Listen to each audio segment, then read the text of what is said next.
সম্মানিত ভিউয়ার্স, নতুন একটি ভিডিও নিয়ে আসলাম আমি মুশারফ হোসেন খান। আজকের ভিডিও হচ্ছে বানর সম্পর্কে। দেখেন, আপনাদেরকে দেখাইতেছি কি সুন্দর বানর।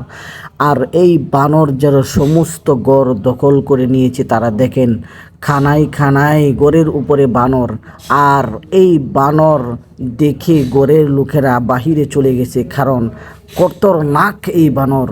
ওই বানর কি করে গাছের ঢাল ভেঙে মানুষের উপরে ফেলে দেয় এবং আরও বিভিন্ন আক্রমণ করে, এবং ঘরের ভিতরে ডেক পাতিলের খাবার যা কিছু পায় তারা সব কিছুই নিয়ে যায় এই বানর। দেখেন, আপনাদেরকে একটু দেখাইতেছি। এই যে দেখেন বানর কিভাবে দৌড়তেছে, গাছে উঠতেছে। আসলেও অত্যন্ত বেশি বানর এই জায়গায়। এই জায়গাটার নাম হচ্ছে চুরাই, নবাবগঞ্জ থানা, ঢাকা জেলা। আপনারা যদি আসতে চান অবশ্যই আসতে পারবেন। কমেন্টসের মধ্যে জানিয়ে দিবেন, আপনারা জানিয়ে দেবেন কিভাবে আসতে হয়। আপনাদেরকে আমি বিস্তারিতভাবে বলে দেব। তো সকলেই সুস্থ থাকেন, ভালো থাকেন। আমি মুশারফ হোসেন খান বিদায় নিচ্ছি। সকলেই ভিডিওর সাথে থাকেন।